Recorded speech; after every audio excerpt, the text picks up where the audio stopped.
Ji, so today's topic is job order costing and in previous classes cost accounting में continue कर रहा हूँ इस वीक, फिर इंशाल्लाह हम नेक्स्ट वीक में फाइनेंशियल अकाउंटिंग को स्टार्ट लेंगे एंड साथ साथ फाइनेंस की कोशिश करूंगा नेक्स्ट वीक में, अगर 2 की जगह 3 क्लासें मिल जाए तो एक क्लास में हम फाइनेंस को भी स्टार्ट ले लेंगे। टैक्सेशन अली अब्बास आबदी साहब ने क्लास लेना शुरू कर दी है तो आपके लिए और आसान हो गया। एंड हमने इनिशियली डेफिनेशन ऑफ कॉस्ट पढ़ी, देन हमने प्रोडक्ट कॉस्ट, पीरियड कॉस्ट, ये सारे कंसेप्ट हम पढ़ चुके हैं। बट मैं आई एम सॉरी कि मैंने कहा था किसी स्टूडेंट ने कि मैंने आपको जिप फाइल सेंड की थी तो ओपन नहीं हो रही थी और मैंने कहा था कि मैं आपको सेंड करता हूँ, लेकिन मैं मिस कर गया। मुझे अभी याद आया कि जैसे ही क्लास ख़त्म होती है मैं तमाम मटेरियल एक साथ आपको दोबारा शेयर कर दूंगा उन स्टूडेंट्स के लिए जिनसे वो फाइल ओपन नहीं हो रही। एंड हमने cost of goods manufactured statement पढ़ा था, लास्ट में कुछ फैक्ट्री ओवरहेड भी डिस्कस किया था साथ साथ हमने।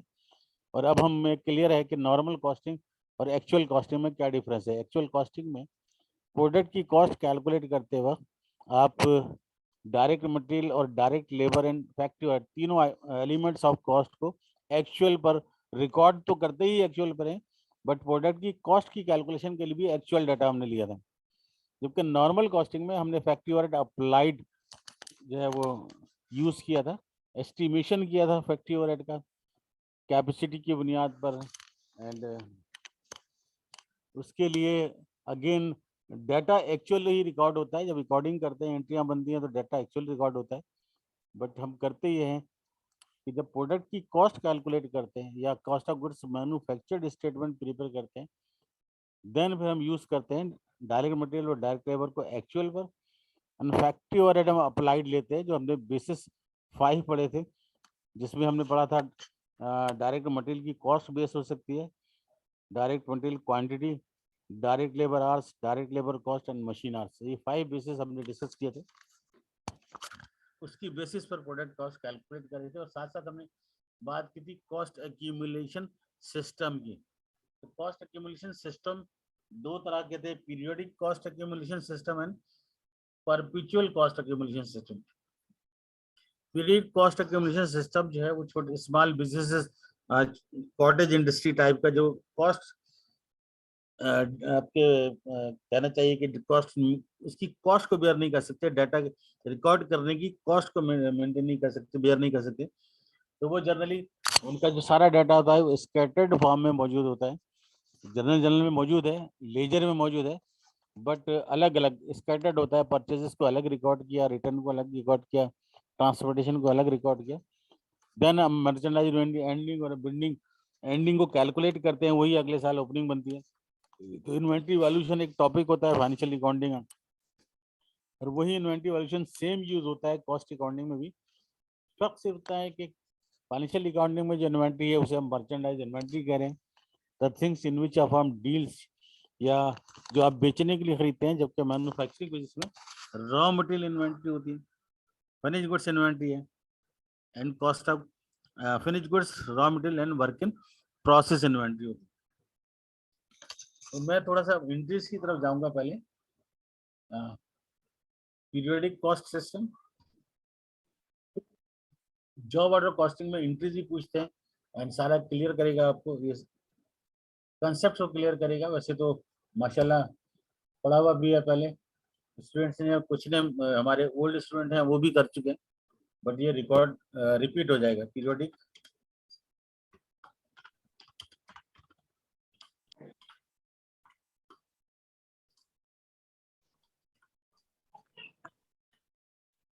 एंड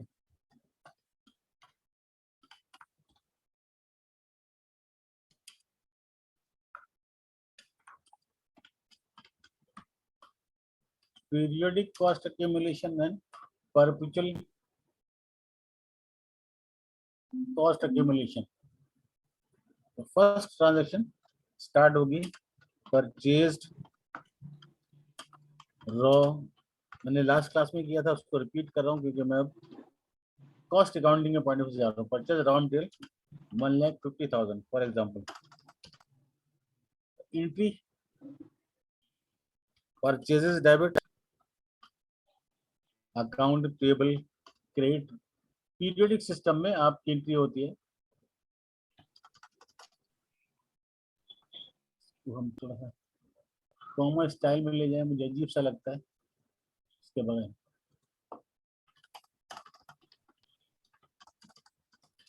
और यही रीजन है जब आप एंट्री बनाते हैं purchases debit account payable credit, तो दिस इज द रीजन के ट्रायल बैलेंस में परचेजेस का अकाउंट मौजूद होता है, जैसे हमने कास्ट ऑफ गुड्स मैन्युफैक्चर्ड में दिया।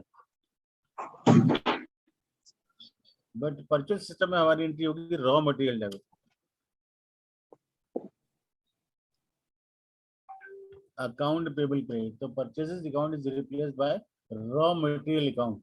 तो जितने भी रॉ मटेरियल की इन एंड आउट है, purchase of raw material, return of raw material, discount on payment of raw material and transportation and साथ में शूट टू प्रोडक्शन या रिटर्न फ्रॉम प्रोडक्शन, सब में हम सिर्फ एक ही हेड यूज कर रहे हैं which is raw material.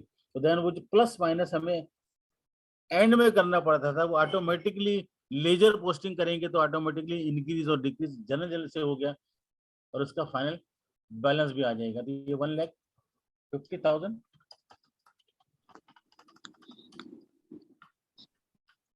Then B में return raw material to supplier, यहाँ पर ट्रांजेक्शन लिख रहा हूँ और इस ट्रांजेक्शन का इम्पैक्ट इधर पीरियोडिक और परपेल के आमने सामने मैं लिखता जा रहा हूँ। इसकी एंट्री होगी account payable debit,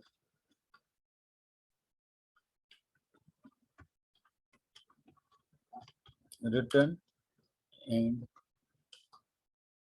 budget return लिख देते हैं, खाली बजट रिटर्न अलाउंस पूरा होता है, एक लाइन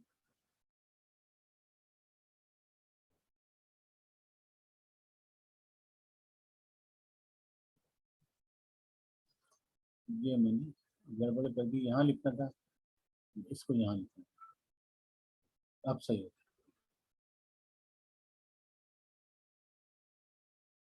साथ साथ सेव भी करते जाता,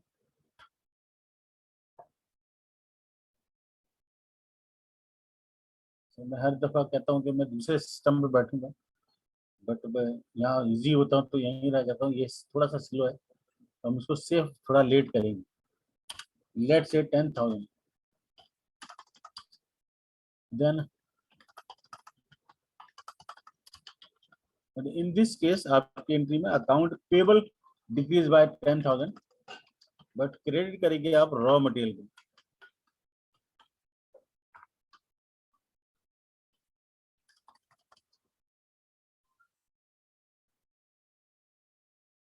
देन सी, अब ये आपकी कॉस्ट अकाउंट से रिलेटेड एंट्री आ गई, प्रोडक्शन से related material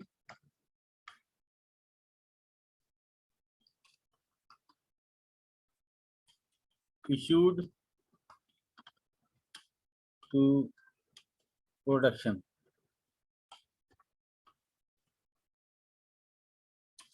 direct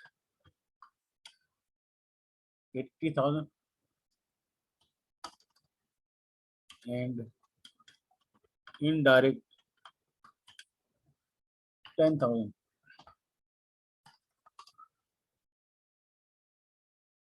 material issued to production, और इस मटेरियल इश्यूड टू प्रोडक्शन की कोई एंट्री नहीं बनती है पर पीरियडिक सिस्टम में, क्योंकि कोई रिकॉर्ड मेंटेन नहीं हो रहा इन और आउट का, तो no entry.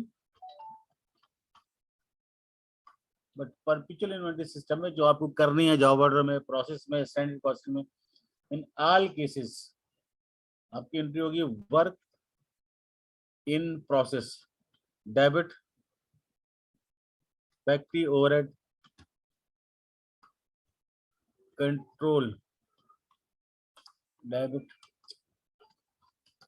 And raw material credit.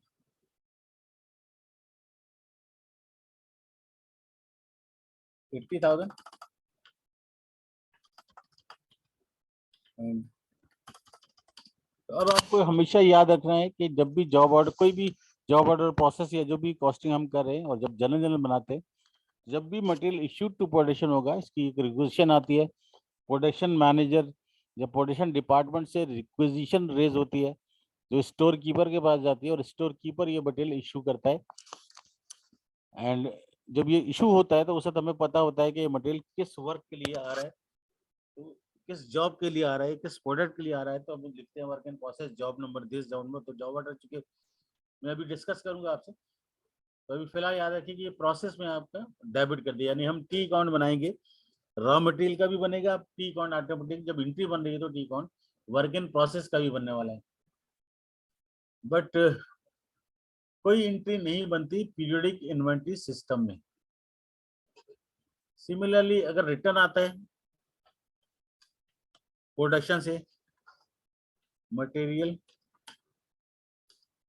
Return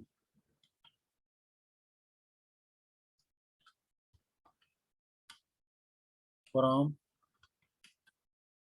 production या process,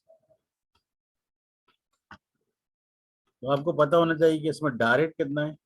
let's say direct 8000 and indirect 500। Again no entry,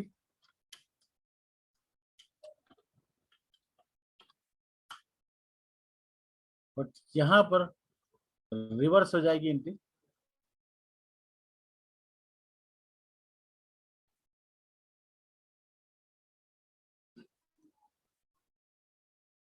$8,500,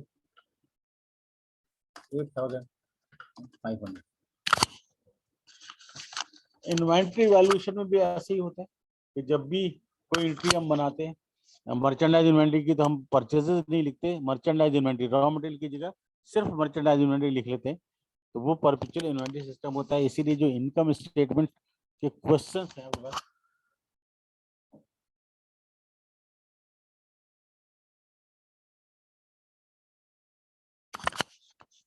जी। मेरी आवाज आ रही है?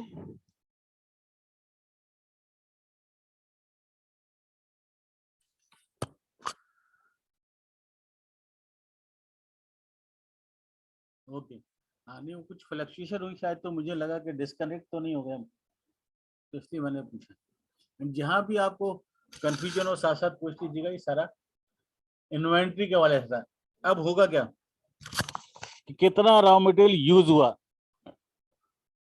कास्ट ऑफ गुड्स मैन्युफैक्चर्ड बनाते वक्त जो रॉ मटेरियल यूज था, डायरेक्ट हो या इनडायरेक्ट हो, वो आपको, चूंकि आप एंट्रियां बना चुके हैं तो आपने वर्क इन प्रोसेस को 80,000 से डेबिट किया हुआ है, तो ये हमें बता रहा होगा कि direct material issued to production कितना है।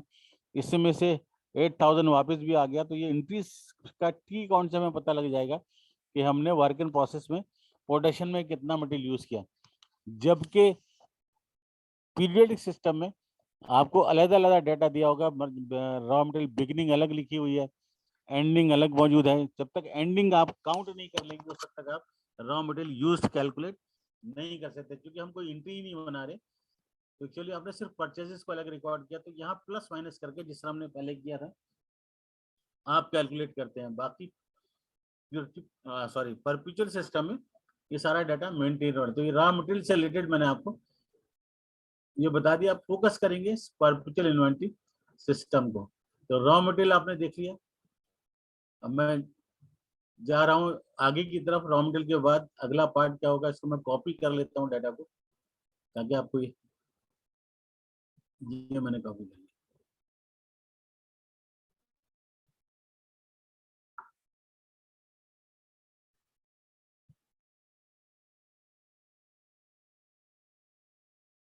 क्या मैं इसको कंटिन्यू करूंगा।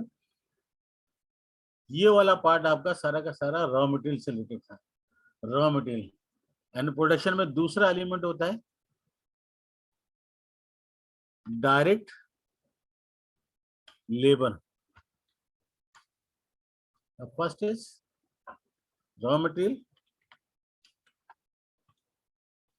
First element is raw material, तो कलर चेंज कर देते हैं। And second element is labour.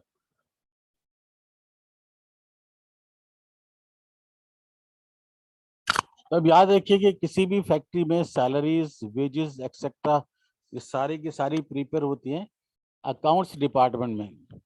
Accounts department में भी अगर बड़ा कोई इदारा है, लार्ज ऑर्गेनाइजेशन है, तो वहाँ पर जो अकाउंट्स डिपार्टमेंट होता है उसमें तनख्वाहें बनाने के लिए एक अलग एक डिपार्टमेंट होता है जिससे हम कहते हैं पेरोल डिपार्टमेंट या पेरोल सेक्शन, और उनका काम ही तमाम जो है कैलकुलेट करें। क्योंकि अब कंप्यूटराइज हो रहा है तो कंप्यूटर्स पर डाटा अवेलेबल होता है और उस डाटा की मदद से अकाउंट्स डिपार्टमेंट कैलकुलेट कर रहा होता है वेजेस को, इधर वो प्रोडक्शन की वेजेस हो।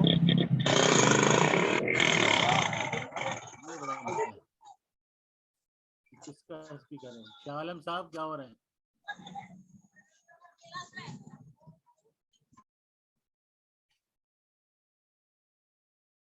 हम बात कर रहे थे कि एक हर इदारे में एक अलहदा से डिपार्टमेंट होता है जो फाइनेंस एंड अकाउंट्स डिपार्टमेंट, और सैलरीज वगैरह वहीं बन रही होती हैं।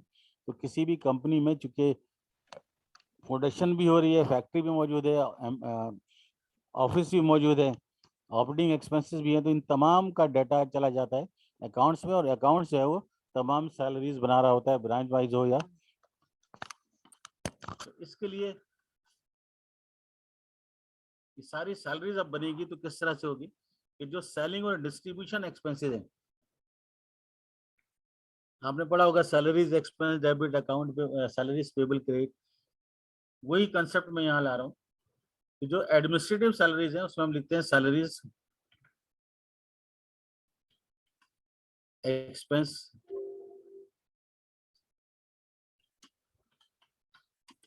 एडमिनिस्ट्रेटिव सैलरीज एक्सपेंस सेलिंग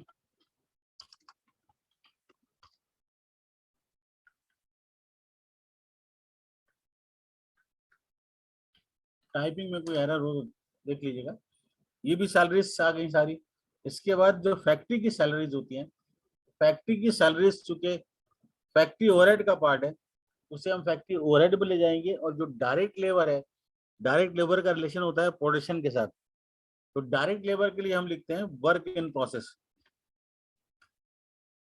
मैं ब्रैकेट में लिख देता हूं डायरेक्ट लेबर, बिल्कुल ऐसे ही जैसे कि आपने यहाँ जब इशू किया था मटेरियल, मैं इसके भी साथ लिख देता हूँ ताकि याद रहे कि ये पहला एलिमेंट है मटेरियल का,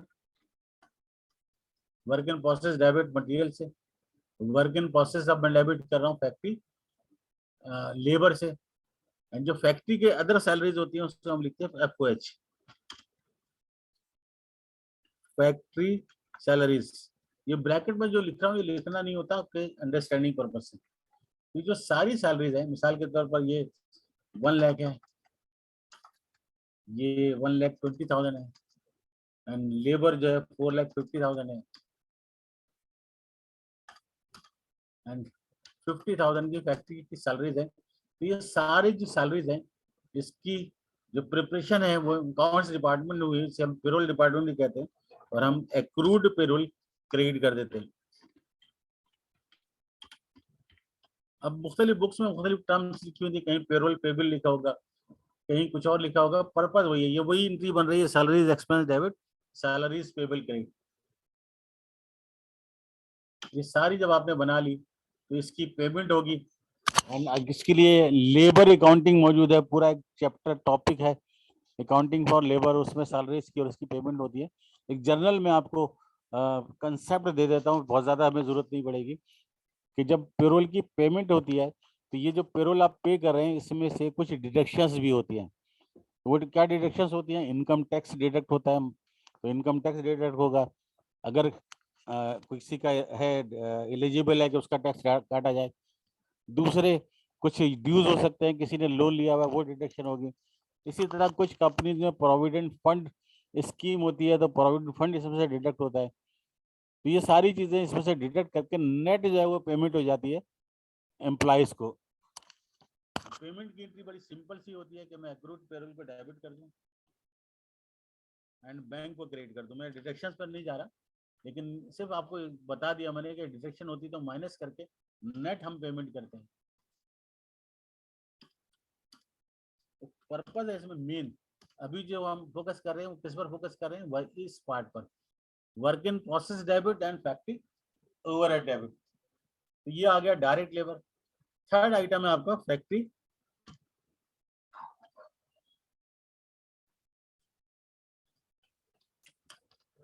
ओवरहेड। तो फैक्ट्री से रिलेटेड जितने भी खर्चे हैं, एक्सपेंसेस है, वो सारे फैक्ट्री ओवरहेड में जाएंगे। इसके अलावा जो एडमिनिस्ट्रेटिव या सेलिंग एक्सपेंसेस होते हैं वो उसी नाम से रिकॉर्ड होते हैं। मिसाल के तौर पर सैलरीज एडमिन है तो हम सैलरीज एडमिन लिख रहे हैं, यहाँ से देख सकते हैं। इसी तरह इंश्योरेंस है, डेप्रिसिएशन, बहुत सारे एक्सपेंसेस जो फाइनेंशियल अकाउंटिंग में पढ़ रहे थे वो एज इट इज रिकॉर्ड होते हैं। अब जितने भी फैक्ट्री के खर्चे हैं अगर अलग अलग दिए हुए हैं तो हमने डेबिट से फैक्ट्री ओवरहेड को करना है। जनरली क्या होता है, एक समरी बता दी जाती है कि पूरे महीने के टोटल खर्चे कितने थे। तो जो भी खर्चे हैं उसको हम रिकॉर्ड करते हैं फैक्ट्री ओवरहेड कंट्रोल अकाउंट। ये फैक्ट्री ओवरहेड लिखा है मैंने, ये भी कंट्रोल अकाउंट है। ये सारे खर्चे आप कंट्रोल कर रहे हैं फैक्ट्री ओवरहेड के जरिए।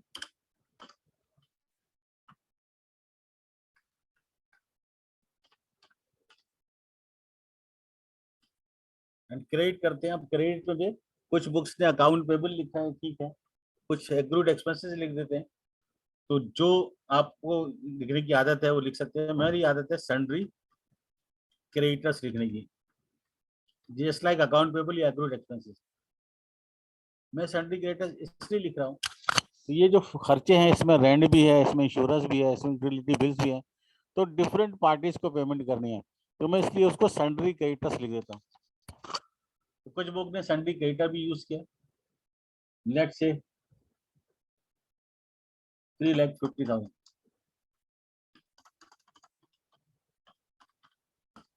इसके अलावा डेप्रिसिएशन अगर है तो अगेन आपकी एंट्री होती है factory overhead control debit accumulated।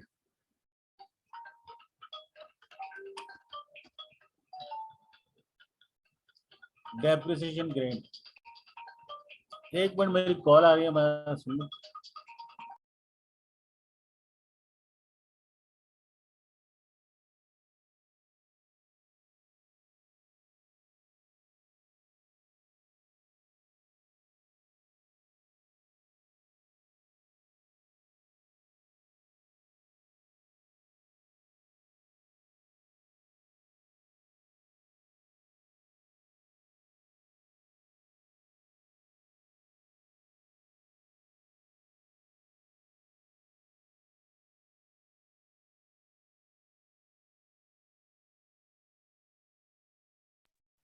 जी, डेप्रिसिएशन देखिए, कोई भी एक्सपेंस में उसके नाम से डेबिट नहीं कर रहा, मैं उसको फैक्ट्री ओवरहेड में लेके जा रहा हूँ। तो डेप्रिसिएशन है लेट्स से 20,000।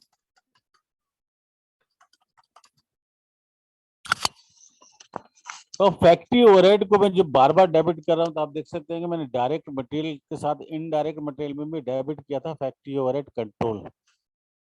देन लेबर में भी हमने डेबिट किया था फैक्ट्री ओवरहेड।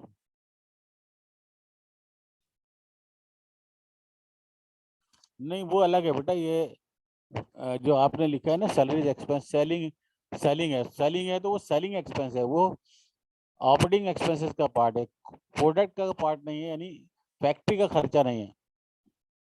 ये जो ऊपर मैंने तो हेड लिखे हैं ये फैक्ट्री के खर्चे नहीं है, लेकिन एक ही अकाउंट होता है ना हर इदारे का। तो अगर लेट से गेट्रॉन इंडस्ट्रीज लिमिटेड है तो गेट्रॉन इंडस्ट्री में डायरेक्टर्स भी हैं, उसमें HR डिपार्टमेंट भी है, फाइनेंस डिपार्टमेंट भी है, सेल वाले भी हैं, मार्केटिंग वाले भी हैं।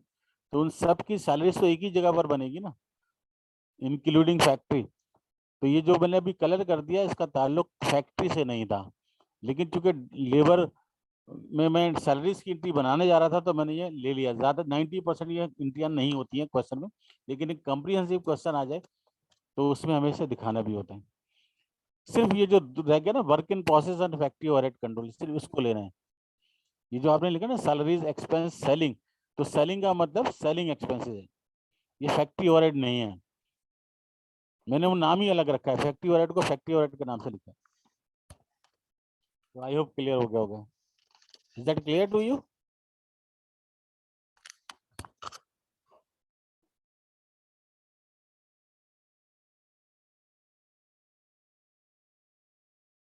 अगेन अब ये तो आपके वो एक्सपेंसेस तो एक्चुअल हो गए।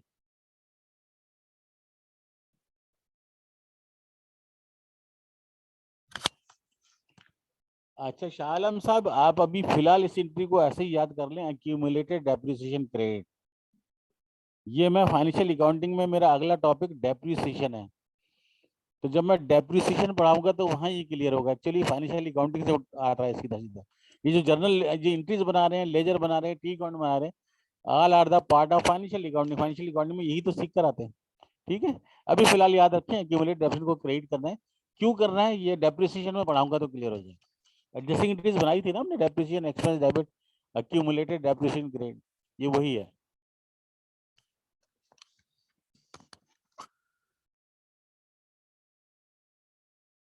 ये मैं बिल्कुल क्लियर करूंगा, अच्छी तरह समझाऊंगा कि क्यों करते हैं। अभी फोकस मेरा उन अकाउंट्स की तरफ है कि जिनका रिलेशन प्रोडक्शन के साथ, और ये सारे एलिमेंट जब एक्चुअल रिकॉर्ड हो गए तो आप क्या करते हैं, फैक्ट्री वर्ड को अप्लाइड करते हैं। तो फैक्ट्री वर्ड अप्लाइड करने के लिए अगेन आप वर्क इन प्रोसेस को डेबिट कर दिया आपने, एंड FOH अप्लाइड। ये लास्ट क्लास में मैं पढ़ा चुका हूँ कि ये वैल्यू कैसे आती है। इसके लिए बेसिस दिए होते हैं, आइदर डायरेक्ट लेबर की बेस पर या किसी बेस पर। लेट से अगर मैं मान लूँ यहाँ पर ये फैक्ट, यहाँ पॉलिसी लिख देता हूँ इसके ऊपर, FOH applied at the rate of 120% of direct labour. अभी 120% कैसे आता है वो हमने लास्ट क्लास में पढ़ा था, और अगर किसी ने मिस किया था तो रिकॉर्डिंग मौजूद है उसकी यूट्यूब पे। तो अब आपका जो डायरेक्ट लेबर था वो था 4,50,000। इस 4,50,000 का 120% लेंगे तो 5,40,000 ये आंसर आ गया। तो आपने एंट्री बनाई work in process debit factory overhead credit. अब जरा सा वापस फोकस कीजिएगा, जब हम cost of goods manufactured statement बना रहे थे तो हमें चाहिए था डायरेक्ट मटेरियल, देन हमें चाहिए था डायरेक्ट लेबर, देन हमें चाहिए था फैक्ट्री ओवरहेड। तो तीनों एलिमेंट को मैं डेबिट कर चुका हूँ वर्क इन प्रोसेस में। ये देखिएगा, यहाँ से शुरू करते हैं, ये वाला पॉइंट देखिए, वर्क इन प्रोसेस डेबिट किया आपने मटेरियल से, then work in process debit किया आपने लेबर से, then work in process debit किया आपने फैक्ट्री ओवरहेड अप्लाइड से। तो जो कास्ट ऑफ गुड्स मैन्युफैक्चर्ड वाला एलिमेंट है वो बनता जा रहा है ऑटोमेटिकली टी काउंट की फॉर्म में, क्योंकि अब जर्नल में आ रहे हैं। एंड इसके बाद फिर फिनिश गुड्स, जो माल तैयार हो गया वो लेना है, finish goods transferred to warehouse. इसके लिए फिर आपकी एंट्री होगी finish goods debit and work in process credit. मैं कायदे से एंट्रियां बना रहा हूँ, वैल्यूज अपनी तरफ से ले रहा हूँ। ये हो गया, चलिए मैं ले लेता हूँ 8 लाख। जो सामान तैयार हो गया उसे हम स्टोर में ट्रांसफर कर देते हैं, तो फिनिश गुड्स डेबिट हो गई, वर्क इन प्रोसेस क्रेडिट हो गया। इसका मतलब ये हुआ कि जब एंट्री बनाएंगे तो रॉ मटेरियल का टी अकाउंट में जब भी बनाऊंगा तो रॉ मटेरियल के टी अकाउंट में मैंने सारी वैल्यूज ले ली, इंक्रीज से पोस्ट कर दी, तो रॉ मटेरियल एंडिंग वहीं पर आ जाएगी। इसी तरह जब आप वर्क इन प्रोसेस का टी अकाउंट बनाएंगे तो उसमें भी ओपनिंग और एंडिंग होता है, वो ऑटोमेटिकली आ गया। और जब माल ये तैयार हो गया 8 लाख का, तो इसमें से कुछ सेल हो जाएगी, तो अब सेल की तरफ आ रहे हैं। Goods costing 6 lakh sold for 7,20,000। 6 lakh की जो कॉस्ट का सामान था वो आपने 7,20,000 में सेल कर दिया। तो इसकी एंट्री बनाने के लिए आपको सेल की एंट्री होती है अकाउंट रिसीवेबल डेबिट सेल्स करेंगे एंड सेल की वैल्यू होती है हमारी 7,20,000 एंड देन जब भी सेल की एंट्री पास होगी कॉस्ट ऑफ गुड्स सोल्ड की एंट्री पास होगी, cost of goods sold debit and finished goods credit, जो उसकी कॉस्ट थी वो 6 लाख। तो ये पूरा साइकिल मैंने बना दिया। एंट्रीज का जो बैक हैंड पे बन रही होती है, हम इसको स्टेटमेंट फॉर्म में बना रहे थे, और जब एंट्रियां बनती हैं तो आपको पता है कि उसके साथ लेजर पोस्टिंग होती है, यानी टी काउंट्स बनते हैं, और टी काउंट्स जब बनते हैं तो साथ साथ ट्रायल बैलेंस और वो सारी डाटा वहां पर आ जाता है, इससे आप लेते हैं। तो इसमें जो टी काउंट बनने होते हैं, जो मेन अकाउंट है पोजीशन से लेके, यहाँ से मैं शुरू कर रहा हूँ एंड एक आइडिया दे रहा हूँ आपको।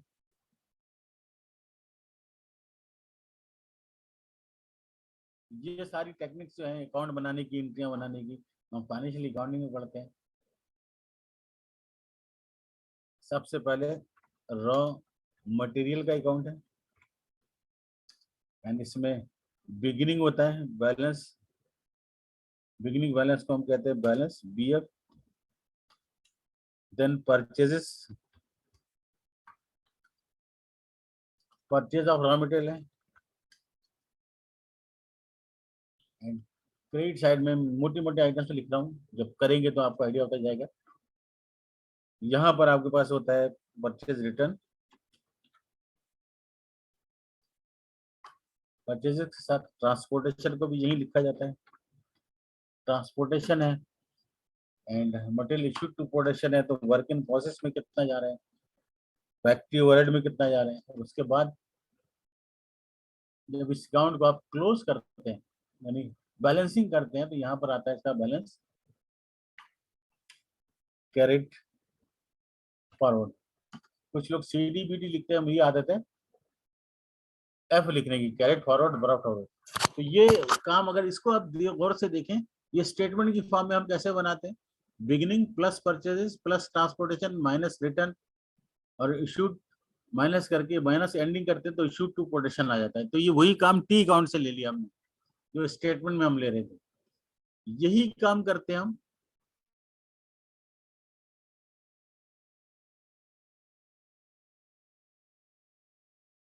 वर्क इन प्रोसेस अकाउंट से। वर्क इन प्रोसेस का अकाउंट बनाते हैं, तो वर्क इन प्रोसेस में बिगिनिंग बैलेंस मौजूद है, फिर आपका आ गया direct material, direct labour, factory overhead applied and credit side में आता है जो आपने work in sorry finish goods में ट्रांसफर किया। फिनिश गुड्स में ट्रांसफर करने के बाद आपके पास एंडिंग बैलेंस रह जाता है। तो ये भी बिल्कुल आप देखें तो cost of goods manufactured statement मैंने बनाया, direct material, direct labour, factory overhead applied को ऐड करते हैं तो हम कहते हैं टोटल मैन्युफैक्चरिंग कास्ट। फिर इसमें बिगिनिंग बैलेंस को ऐड कर लें, वर्क इन प्रोसेस का हम कहते हैं टोटल वर्क इन प्रोसेस, और एंडिंग को माइनस करते हैं हम कहते हैं कास्ट ऑफ गुड्स मैन्युफैक्चर्ड। तो ये अकाउंट जो है जब एंट्री बनाओगे तो ये अकाउंट खुद ब खुद वो आंसर आपको देगा। वर्क इन प्रोसेस के बाद जो अकाउंट आपका बनता है, मेन मेन आइटम में लिख रहा हूँ सर, तो सारे टी अकाउंट बने होंगे, जितनी भी अकाउंट्स में डेबिट क्रेडिट लिखते हैं वो सारे बनते हैं। इसके बाद हम बनाते हैं फिनिश गुड्स, बिगिनिंग बैलेंस है, देन वर्क इन प्रोसेस से तैयार होकर आया और सेल हो गया। तो अगेन याद कीजिए कास्ट ऑफ गुड्स सोल्ड का अकाउंट, तो उसमें आप क्या करते हैं,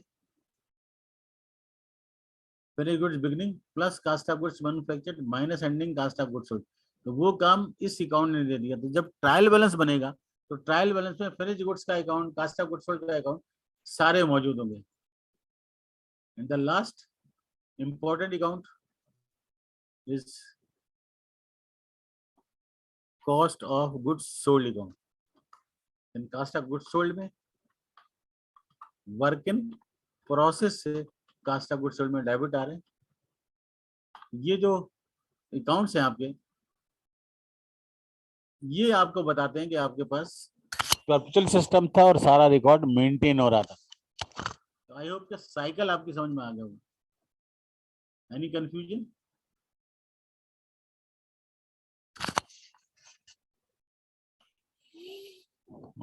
Is that clear to all?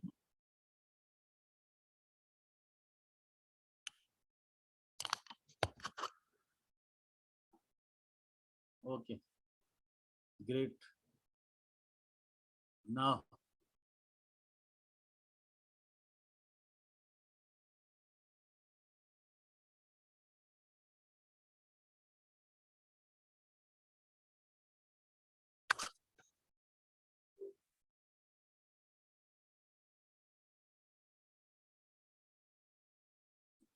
Sorry इसमें कोई एरर है, मैं दोबारा इसको डिस्कस कर लेते हैं, इसको ओपन करूँ दोबारा, रिपेयर करवा देंगे, मैं साथ साथ डिस्कस करते जाता हूँ। कुछ पेपर्स के क्वेश्चन देख लेंगे साथ साथ।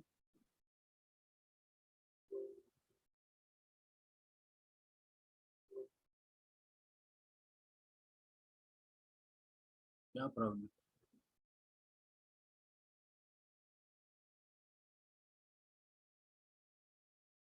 ओके,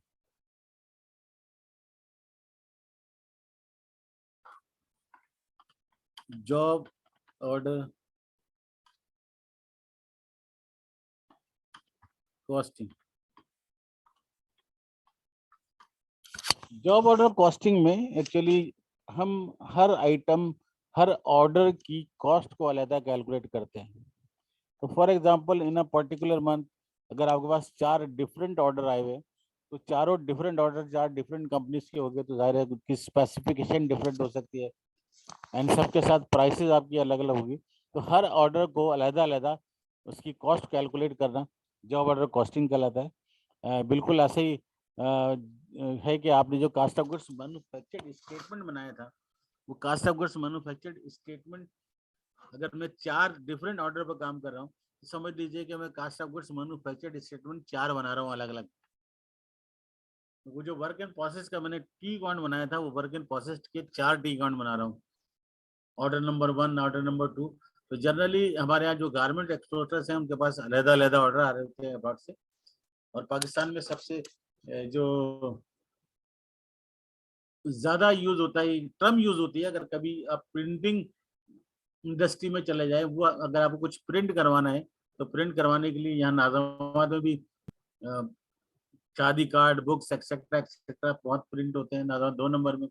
एंड एक ओल्ड सिटी में भी, मैं नाम भूल रहा हूँ उसको क्या कहते हैं, पाकिस्तान चौक, पाकिस्तान चौक पर मौजूद है। तो वो जो ऑर्डर आते हैं प्रिंटिंग के लिए, वो उनकी स्पेसिफिकेशन अलग अलग होती है। जाहिर है कि अगर कोई शादी का कार्ड छप रहा है किसी का, तो जितने लोग होंगे हर एक का एक अपना, मैं इसको रिपेयर पे लगा देता हूँ, हर एक का एक अपना जो है वो डाटा होगा, अपना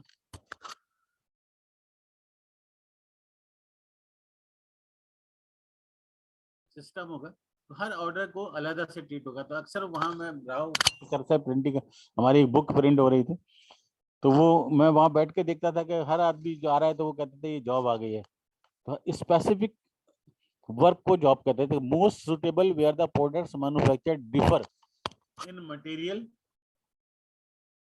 and conversion requirements. Each product is made according to a customer's specification. तो किसी का मटेरियल ज्यादा होता है, किसी का कम होता है, किसी का फैंसी कार्ड होता है, जिससे मैंने कहा। इसी तरह बुक्स छप रही हैं, तो अकाउंटिंग की बुक का अलग होगा, इंग्लिश की बुक का अलग होगा। पेपर डिपेंड करता है, किसी ने कोई कैसा पेपर लिया, किसी ने कोई पेपर कैसा पेपर लिया। तो ये इनको हम जॉब कहते हैं, जॉब ऑर्डर। तो most suitable where the products manufactured differ in material and conversion requirements. Each product is made according to the customer's specification. तो इसी एग्जाम्पल में देखिए, प्रिंटिंग, शिप बिल्डिंग है, एयरक्राफ्ट है, कंस्ट्रक्शन है, engineering firms use job order cost system.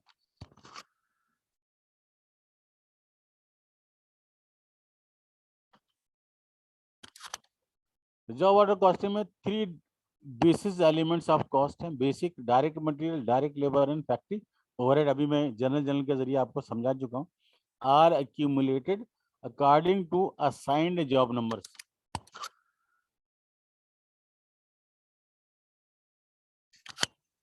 Cost sheet, अब जाहिर है कि आप अलग अलग इसकी रिकॉर्डिंग कर रहे हैं, तो जनरल लेजर तो बेशक मौजूद है, लेकिन प्रोडक्शन वाले प्लस जो आपके ओनर्स होते हैं, यहाँ मैं चूंकि खुद भी काम कर चुका हूँ, तो फैक्ट्री में मैं डाटा देखता हूँ, ढूंढ के लाता हूँ, लेजर प्रिंट करता हूँ, लेकिन जो मेरा ओनर था उसके पास एक शीट बनी हुई है, वो शीट देखकर मुझे बता देता है कि जी ये इसकी कॉस्ट ये आने वाली है। तो ये शीट आप एक्सेल पे बना लें, डिज़ाइन कोई भी हो सकता है, जिसमें आप हर ऑर्डर का अलग से रिकॉर्ड करते जाएं कि इसमें कितना मटेरियल यूज हुआ, कितना लेबर हुआ, तो उसे हम जॉब ऑर्डर कॉस्ट शीट कहते हैं। तो कॉस्ट शीट को कैसे भी बना सकते हैं, एक्सेल पे बना लें, हाथ से लिख लें, रजिस्टर पे बना लें। अब आज का दौर कंप्यूटराइज है तो ज़्यादातर एक्सेल पे बना रहे होते हैं। और अब चूंकि जो सिस्टम यूज़ होता है अकाउंटिंग के हवाले से, दूसरे हवाले से, तो अब तो मैंने देखा जाकर, अभी बीच में किसी साहब के लिए हम गए थे सॉफ्टवेयर देखने के लिए, तो इतना कम्प्रिहेंसिव सॉफ्टवेयर है कि उसमें प्रोडक्शन, इन्वेंट्री, अकाउंट्स, एचआर सारा उन्होंने एक साथ कर दिया, एक साथ हो रहा है, कस्टमर रिलेशन। तो अब तो इस तरह के सॉफ्टवेयर आ गए, तो शीट वहीं से निकल आएगी। तो कॉस्ट शीट सिर्फ ये होता है कि जब डाटा एंट्री करते हैं, तो डाटा एंट्री करते हैं, जो कोडिंग होती है, अगर प्रॉपर कोडिंग के साथ डाटा एंट्री करें तो रिजल्ट सही आते हैं। तो a cost sheet is used to summarize the applicable job cost, selling and administrative expenses which are based on a percentage of manufacturing cost are listed on the cost sheet to arrive the total cost. The job order cost sheet summarizes the amount of direct material, direct labor, and applied factory overhead for each job processed. Direct materials and direct labor cost information is obtained from material requisition. कहाँ से मिल जाएगा? Material की requisition से and labour की सबरी से। सारे data maintain हो रहा है, रिकॉर्ड मेंटेन हो रहा है।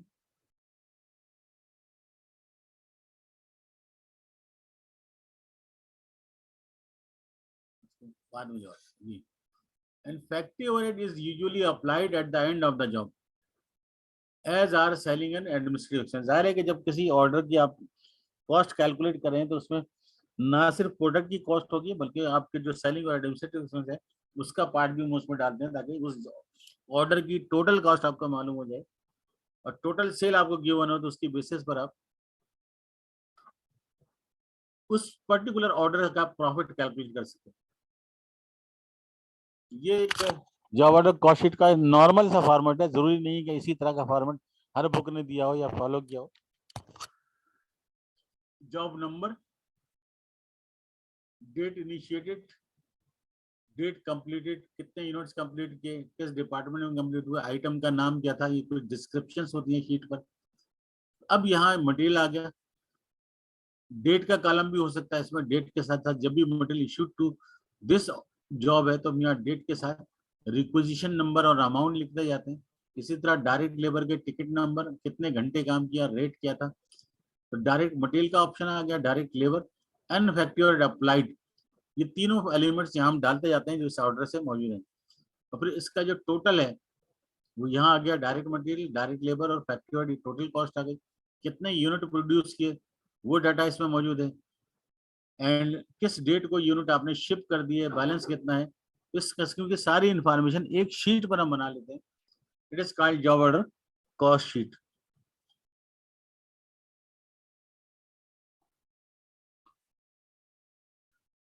ये हम बाद में डिस्कस करेंगे, फिलहाल छोड़ देते हैं।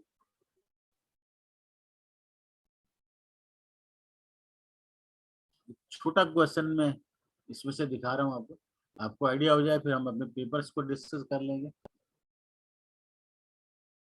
अगेन काम वही करना है जो आपने किया था कास्ट ऑफ गुड्स मैन्युफैक्चर्ड में। जो कुछ हमने पहले पढ़ा है वही बार बार रिपीट हो रहा है। प्रेजेंटेशन डिफरेंट हो सकती है, जनरल फॉर्म हो सकती है।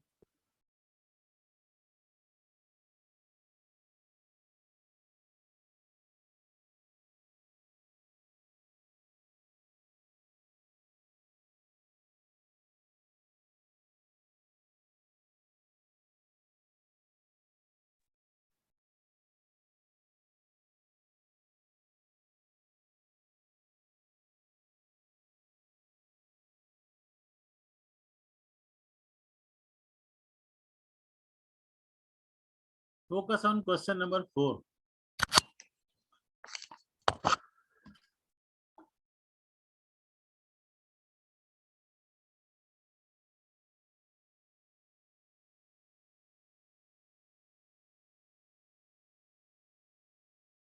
Tolbert Printing Company uses a job order costing system The following data summarizes the operations for the first quarter.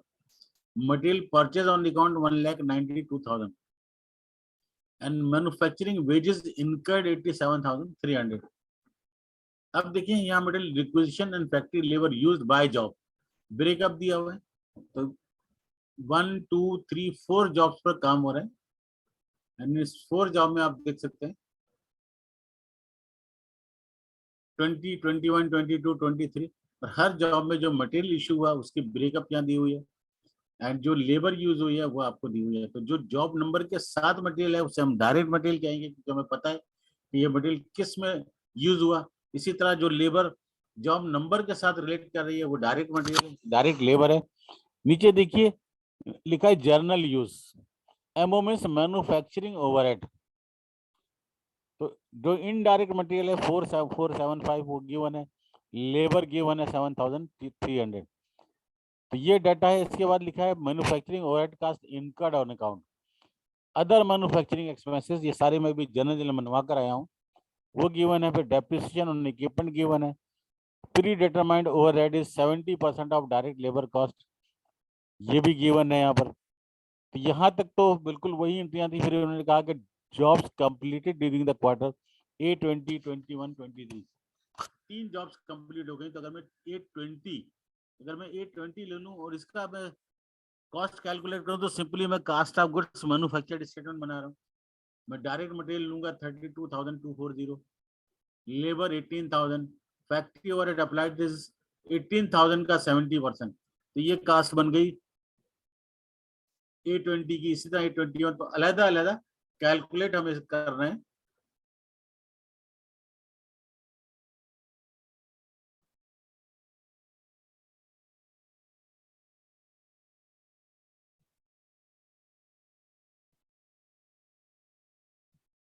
कोई और क्वेश्चन है या शायद कुछ और आ गया? अच्छा, इससे रिलेटेड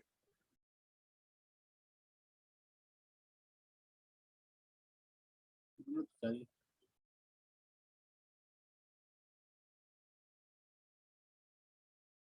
डिफर क्यों कर रहा है?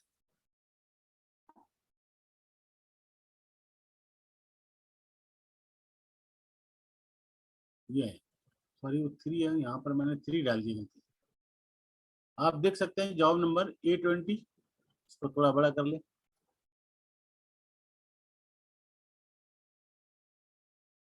यहाँ से अगर मैं इसको रिलेट करूँ, ये इंट्रीज किस फॉर्म में किस तरह बना है और उसकी वर्किंग किस तरह है वो आपको शो करनी है मुझे। तो जब परचेस करते हैं तो आपकी एंट्री होती है raw material debit, account payable credit, ये परचेजिंग की एंट्री है।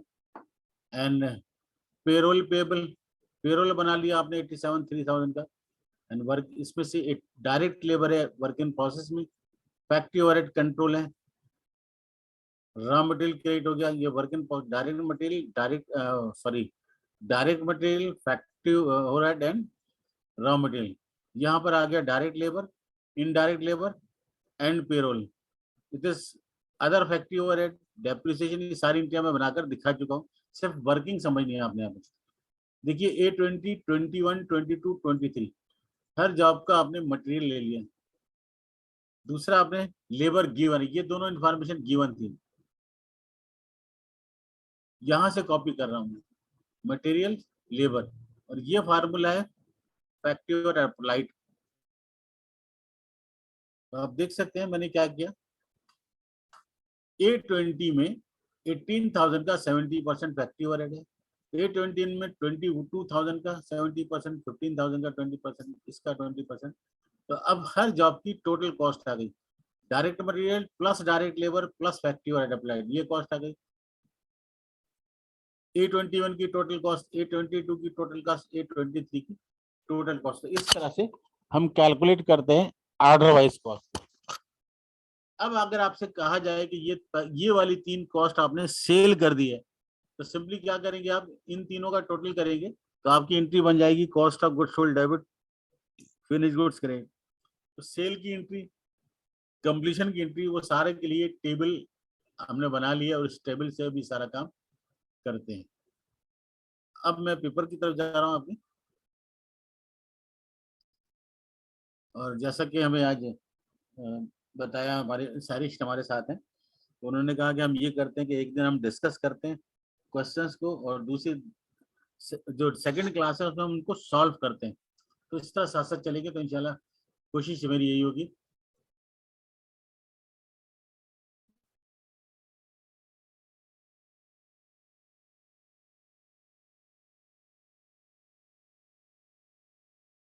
आज मैं शायद क्लास थोड़ा जल्दी छोड़ दूं, क्योंकि मैं बात कर रहा हूँ तो अंदाजा हो रहा होगा कि I am not feeling well, but तो जिंदगी के साथ है।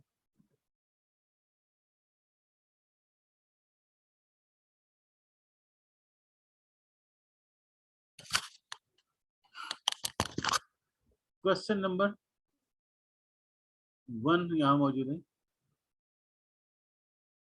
मैं देख रहा हूँ कि 1 के साथ 7 में क्या पूछा है इसने। ये प्रोसेस है, ठीक है। क्वेश्चन नंबर 1 में prepare job order cost sheet, calculate sale price of the job assuming that it has been contracted with markup of 40% of cost। ये मैं अभी मार्कअप पे भी डिस्कस करता हूँ। तो आपको जॉब ऑर्डर कॉस्ट शीट बनानी है। देखिए, Attock engineering company limited produces machines as per customers specification. The following data pertains to the job order number 11122। एक ही ऑर्डर है और इसमें डिपार्टमेंट वाइज दिया। तो डिस्क्रिप्शन में डिस्क्रिप्शन दी हुई 6 मशीन मैंने आपको फॉर्मेट दिखाया था ना कि कॉस्ट शीट में हमें डिस्क्रिप्शन बतानी होती है, कब शुरू किया, कब स्टार्ट किया, तो यही लिखा है।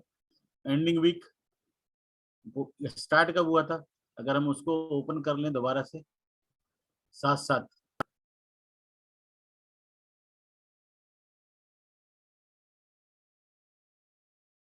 कॉस्ट शीट को मैं साथ साथ ओपन कर लूं तो और ज्यादा आसानी हो जाएगी इस बात को समझने के लिए। ये हर दफा आएगा, चलिए तो इसको सेव एज करवा देंगे इस दफा।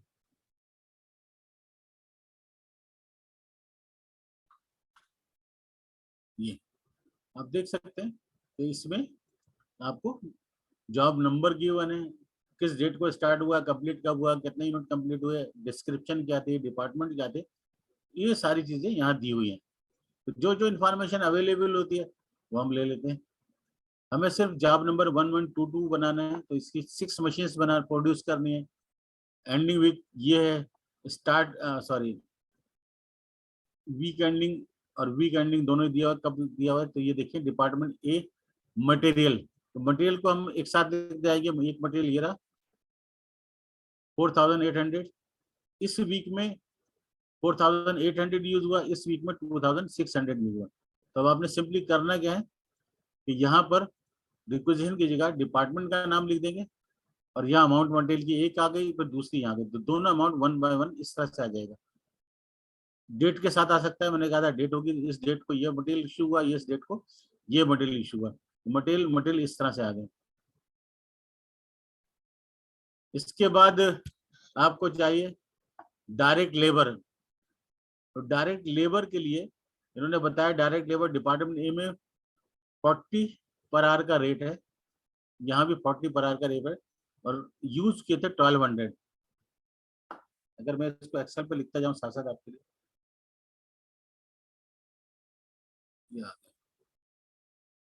डायरेक्ट मटेरियल,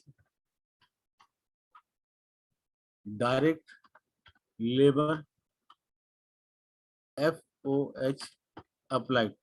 अच्छा, अब जरूरी नहीं है कि आप इसको इस तरह बनाएं, आप ये कर सकते हैं डायरेक्ट लेबर, फिर नीचे आ जाए डायरेक्ट मटेरियल, फिर नीचे आ जाए लेबर फैक्ट्री वाइड। मैंने कहा था शीट का डिजाइन डिफरेंट हो सकता है। तो अब जो फर्स्ट वीक था आपका, मटेरियल की बात करते हैं, इसको तो जरूरत नहीं है,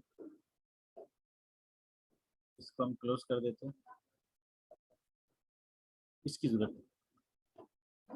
14/8 4800, तो मैंने यहाँ डाला 14/8। डायरेक्ट मटेरियल 14,800 एंड 21/8 को 2,600।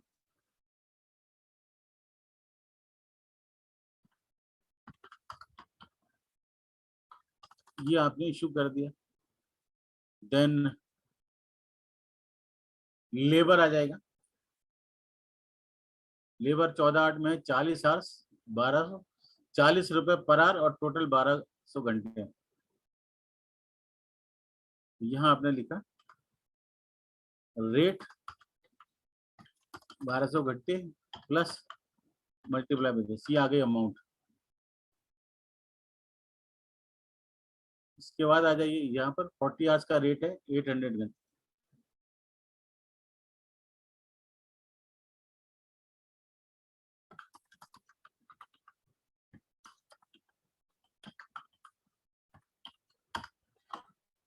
अब ये जो कॉलम बना रहा हूँ यहाँ आप इसके ऊपर हेडिंग डाल सकते हैं, डेट, अमाउंट, यहाँ पर आप लिख सकते हैं रेट, आवर्स, अमाउंट, इस तरह से आप बना लीजिएगा। सिर्फ एक आइडिया दे रहा हूँ मैं इसको। इसके बाद आ जाइए, ये पार्ट हो गया डायरेक्ट लेबर। बी डिपार्टमेंट में भी इशू हुआ 42 आवर्स, 42 का रेट है, 600 आवर्स है। ये आपका डिपार्टमेंट ए आ गया। इसी के नीचे आप बना सकते हैं कितने आवर्स, सॉरी प्रॉपर डिजाइन बाद में कर लेंगे, सिर्फ आइडिया दे रहा हूँ। 1200 सॉरी 642 का रेट है, 42 600। ये बड़ा मसला है, प्रिंट फॉर्म में हो तो ये पता होता है। एंड 42 का रेट में 280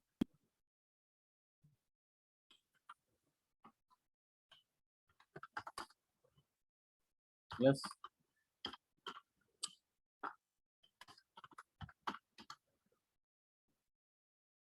ये आ गया। इसके बाद तीसरा एलिमेंट था factory overhead applied. Applied factory overhead department A में अप्लाई होता है लेबर आर के हिसाब से, और डिपार्टमेंट बी में अप्लाई होता है मशीन आर के हिसाब से, इसीलिए आपको मशीन आर्स दिए हुए हैं। तो फैक्ट्री ओवरहेड अप्लाइड हम ले रहे हैं डिपार्टमेंट ए का 20 रेट है, 20 का रेट है। आर्स हमें पता है 1200 डायरेक्ट लेबर आ रहे हैं, ये 20 से मल्टीप्लाई हो गया। और दूसरा कितना है आपका, दोनों में 20 रेट है,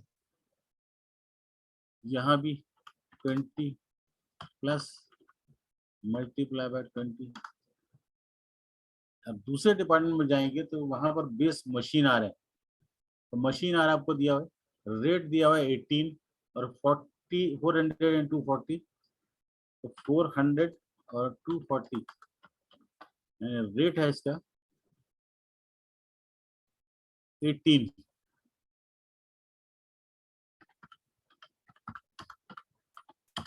इसको प्रॉपर फॉर्म में बना के मुझे भेजिएगा, मैं आपको देखूंगा। अब आप देखिए कि आपका डायरेक्ट मटेरियल भी आ गया, this is direct material, then direct labour and factory overhead. Presentation different हो सकती है, वर्किंग कंसेप्ट समझ लीजिए। तो देखिए direct material 17,400, direct labour 105,200 and factory overhead applied 51,520। Job order की कॉस्ट चाहिए थी, prepaid job order cost sheet. अब कॉस्ट शीट निकालने के लिए जॉब नंबर 1122 की कॉस्ट है, कॉस्ट ऑफ जॉब नंबर 1122, और इसके लिए तीनों एलिमेंट लेंगे हम, direct material, direct labour and factory overhead. तो ये आपकी कॉस्ट आ गई। इस तरह से प्रेजेंटेशन डिफरेंट हो सकती है मैंने कहा, लेकिन ये सब करना क्या था, काम वही किया, cost of goods manufactured statement ही बनाया मैंने, लेकिन मेरा जो प्रेजेंटेशन है वो डिफरेंट। अब आ जाइए इसकी अगली रिक्वायरमेंट को मैं डिस्कस करूंगा, उसको डिटेल से मैं जाऊंगा।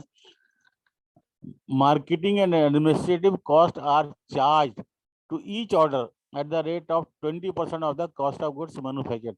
अब हमने सेलिंग और एडमिन एक्सपेंसेस के 20% सेलिंग एक्सपेंसेस, मार्केटिंग और एडमिनिस्ट्रेटिव एक्सपेंसेस भी हमने ऐड करने 20%।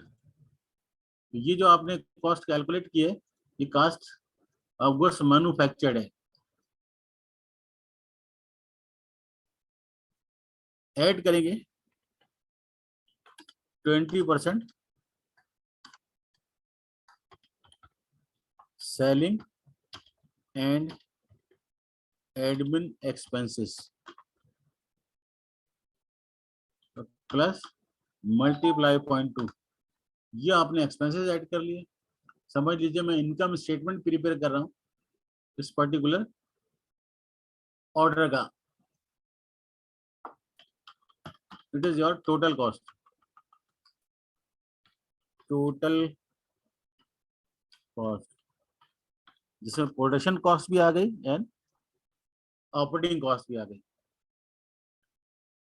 फिर उसने लिखा है आगे कि prepare job order cost sheet, calculate sale price of the job assuming that it has been contracted with a markup of 40% of cost.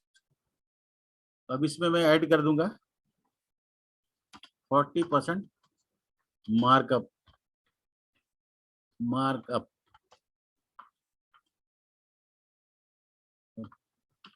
Multiply 0.4। ये जो आंसर आएगा it is the sale price.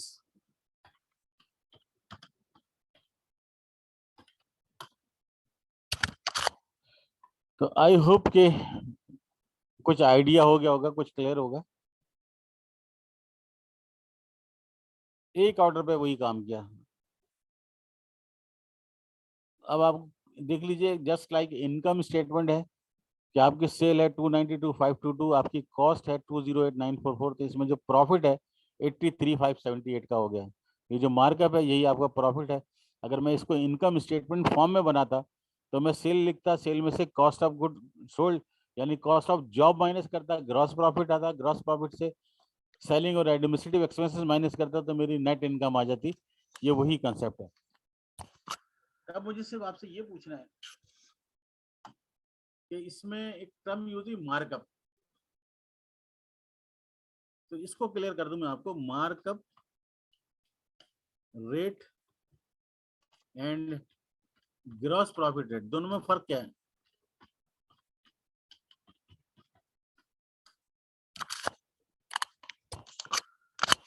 है आइडिया आप लोगों को markup और gross profit का फर्क?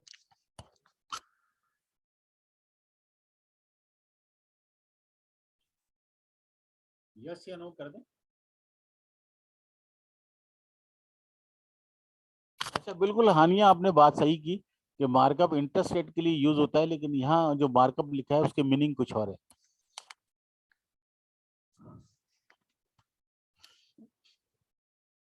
क्योंकि इंटरेस्ट भी एडिशन है ना, तो उसको मार्कअप कहते हैं। अगर मैं इंटरेस्ट या फाइनेंस की बात करता, यहाँ एक बखसूस जो है वो टर्म है ये जो मार्जिन होता है ना आपकी सेल पे, जो मार्जिन है, नहीं नहीं नहीं चलो okay. Markup rate is profit on cost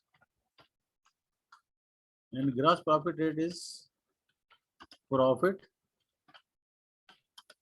on sales।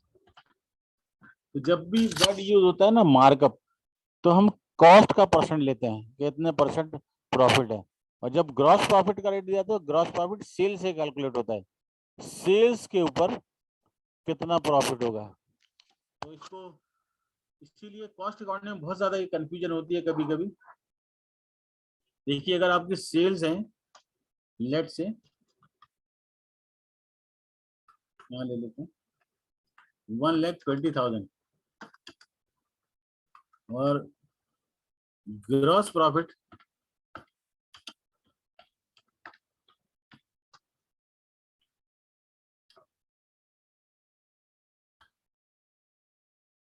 मैं अपनी तरफ से फिगर 48,000 है।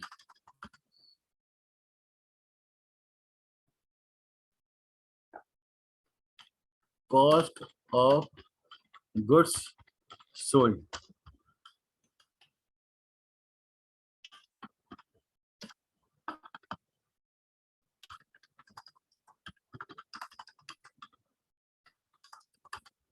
ये एक मैंने फिगर आपके सामने बनाई है। ये इस केस में अगर मैं कहूं कि सेल मेरी 100% है,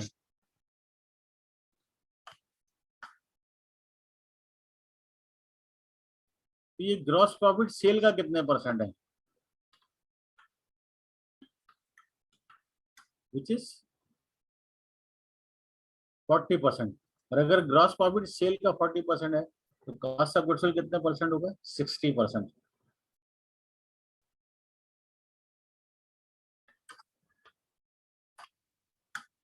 अब यहाँ ये जो प्रॉफिट का रेट है 40%, it is called gross profit rate, क्योंकि ये ग्रॉस प्रॉफिट आपने सेल पर कैलकुलेट किया है।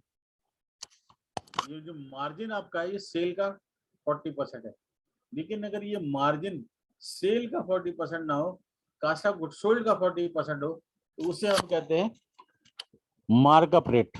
तो मार्कअप हमेशा कॉस्ट पर कैलकुलेट होगा एंड ग्रॉस प्रॉफिट हमेशा सेल पर कैलकुलेट होगा। ये परसेंट टर्म समझ में आ रहा है, इसी टर्म में इसको दोबारा लिख रहा हूं, देखिए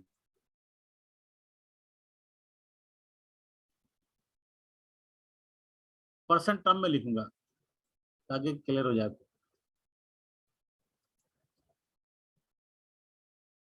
अगर मैं कॉस्ट को 100% मान लूं और ये 40% है, तो सेल हमेशा क्या हो जाएगी, 140%। जब आप कॉस्ट ऑफ गुड्स सोल्ड एक पर मार्कअप कैलकुलेट करें और वो 40% हो जो ग्रॉस प्रॉफिट है, तो सेल हमेशा क्या होगी, 140%। इसमें कास्ट ऑफ गुड्स सोल्ड को 100% ले रहा हूँ और इसमें सेल को 100% ले रहा हूँ। यही फर्क है मार्कअप में और कास्ट ऑफ गुड्स सोल्ड में। तो जब मार्कअप दिया हुआ है तो बड़ा आसान था आपके लिए कैलकुलेट करना, आपने इसका कैलकुलेट कर लिया। लेकिन सम टाइम कहता है कि कॉस्ट 1 लाख थी। अब देखिए मैं इसकी एक एग्जाम्पल बनाता हूँ। Example, goods costing 80,000 sold at a markup of 20%। इसी स्टेटमेंट को मैं लिख रहा हूं दोबारा, goods costing 80,000 sold at a gross profit rate of 20%। दोनों स्टेटमेंट डिफरेंट है, इसका मतलब है कि दोनों में प्रॉफिट डिफरेंट आएगा। तो आप बता सकते हैं कि कितना प्रॉफिट होगा इसमें, इसमें तो बड़ा आसान है, ग्रॉस प्रॉफिट 80,000 की आप सेल कर रहे हैं, इसका 20%, सॉरी 80,000 कॉस्ट है, इसका 20% 16,000 है। इस केस में कितना प्रॉफिट होगा, अगर ग्रॉस प्रॉफिट रेट दिया होता तो फिर कितना प्रॉफिट होता।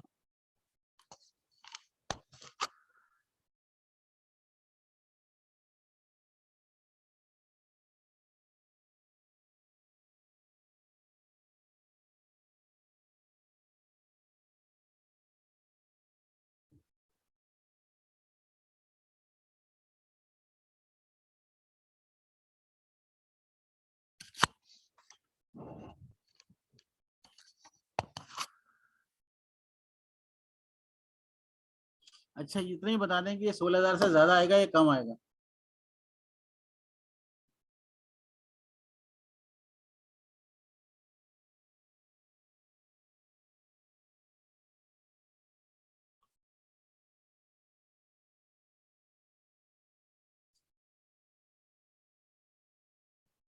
कम आएगा। अच्छा कनाल क्या हुआ बेटा, अगर मैं कॉस्ट मेरी 80,000 है, सेलिंग प्राइस मेरी 80,000 से ज्यादा होगी या कम होगी, पहले तो ये सोचें। और अगर मेरी सेलिंग प्राइस 80,000 से ज्यादा है तो उसका 20% जो है ज्यादा आएगा। ये मुझे आंसर आया 19,200 जी।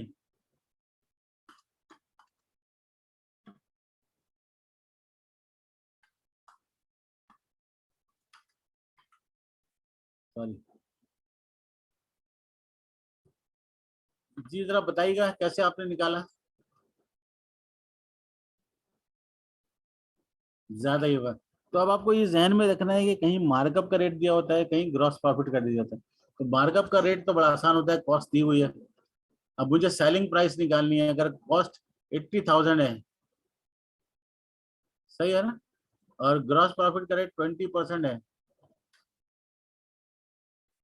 ये सेल का 20% है, ये याद रखना है।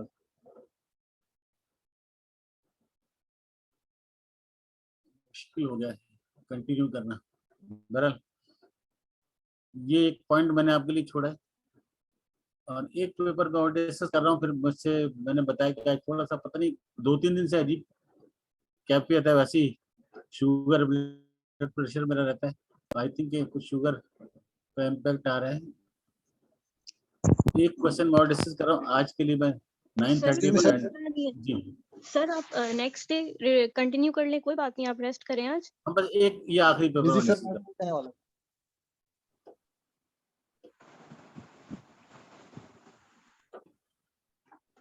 सर आप नेक्स्ट क्लास में कंटिन्यू कर लें। जी जी, मैं बस ये आखिरी पेपर में आपके साथ डिस्कस कर लूँ। Okay sir. चलिए ऐसा कीजिएगा, आप लोग देख लीजिएगा जो क्वेश्चन है, कल हम प्रैक्टिस कर लेंगे कुछ क्वेश्चंस की, ठीक है। तो जी आज के ठीक है लिए सर। कल इंशाल्लाह जो है उसको कंटिन्यू करते हैं। जी जी सर, बिल्कुल ठीक है। मैं एंड कर रहा हूँ। आप सीआर साहब जो हमारे, मैं कोशिश करता हूँ कि अभी डाटा आपको सारा शेयर करता हूँ। ओके ओके सर, अपना ख्याल रखना। जी, अल्लाह कल